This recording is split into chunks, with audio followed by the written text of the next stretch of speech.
بسم اللہ الرحمن الرحیم۔ یہ لوگ چاہتے تھے کہ آنے والا نبی ان کی قوم میں پیدا ہو، مگر جب وہ ایک دوسری قوم میں پیدا ہوا جسے وہ اپنے مقابلے میں ایج سمجھتے تھے تو وہ اس کے انکار پر آمادہ ہو گئے۔ گویا ان کا مطلب یہ تھا کہ اللہ ان سے پوچھ کر نبی بھیجتا۔ جب اس نے ان سے نہ پوچھا اور اپنے فضل سے خود جسے چاہا نواز دیا تو وہ بگڑ بیٹھے۔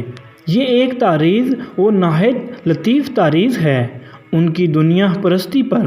جن لوگوں کو واقعی دار آخرت سے کوئی لگاؤ ہوتا ہے وہ دنیا پر مرے نہیں جاتے اور نہ موت سے ڈرتے ہیں، مگر یہودیوں کا حال اس کے برعکس تھا اور ہے۔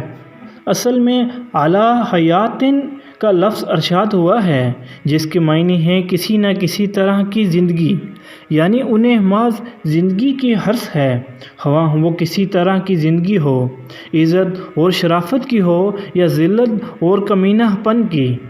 یہودی صرف نبی صلی اللہ علیہ وسلم کو اور آپ پر ایمان لانے والوں ہی کو برا نہ کہتے تھے بلکہ خدا کے برگزیدہ فرشتے جبرائیل کو بھی گالیاں دیتے تھے اور کہتے تھے کہ وہ ہمارا دشمن ہے، وہ رحمت کا نہیں عذاب کا فرشتہ ہے۔ یعنی اس بنا پر تمہاری گالیاں جبرائیل پر نہیں بلکہ خداوند برتر کی ذات پر پڑتی ہیں۔ مطلب یہ ہے کہ یہ گالیاں تم اسی لیے تو دیتے ہو کہ جبرائیل یہ قرآن لے کر آیا ہے، اور حال یہ ہے کہ یہ قرآن سراسر تورات کی تائید میں ہے، لہٰذا تمہاری گالیوں میں تورات بھی حصے دار ہوئی۔ اس میں لطیف اشارہ ہے اس مضمون کی طرف کہ نادانو، اصل میں تمہاری ساری ناراضی ہدایت اور راہ راست کے خلاف ہے۔ تم لڑ رہے ہو اس صحیح رہنمائی کے خلاف جسے اگر سیدھی طرح مان لو تو تمہارے ہی لیے کامیابی کی بشارت ہو۔ شیاطین سے مراد شیاطین جن اور شیاطین انس دونوں ہو سکتے ہیں، اور دونوں ہی یہاں مراد ہیں۔ جب بنی اسرائیل پر اخلاقی و مادی انحطاط کا دور آیا اور غلامی، جہالت، نغبت و افلاس اور ذلت و پستی نے ان کے اندر کوئی بلند حوصلگی و اولیاء العزمی باقی نہ چھوڑی تو ان کی توجہات جادو ٹونے اور طلسمات و عملیات اور تعویذ گنڈوں کی طرف مبذول ہونے لگی۔ وہ ایسی تدبیریں ڈھونڈنے لگے جن سے کسی مشقت اور جدوجہد کے بغیر محض پھونکوں اور منتروں کے زور پر سارے کام بن جایا کریں۔ اس وقت شیاطین نے ان کو بہکانا شروع کیا کہ سلیمان علیہ السلام کی عظیم الشان سلطنت اور ان کی حیرت انگیز طاقتیں تو سب کچھ چند نقوش اور منتروں کا نتیجہ تھیں، اور وہ ہم تمہیں بتائے دیتے ہیں۔ چنانچہ یہ لوگ نعمت غیر مترقبہ سمجھ کر ان چیزوں پر ٹوٹ پڑے، اور پھر نہ کتاب اللہ سے ان کو کوئی دلچسپی رہی اور نہ کسی داعی حق کی آواز انہوں نے سن کر دی۔ اس آیت کی تعویل میں مختلف اقوال ہیں، مگر جو کچھ میں نے سمجھا ہے وہ یہ ہے کہ جس زمانے میں بنی اسرائیل کی پوری قوم بابل میں قیدی اور غلام بنی ہوئی تھی، اللہ تعالیٰ نے دو فرشتوں کو انسانی شکل میں ان کی آزمائش کے لیے بھیجا ہوگا۔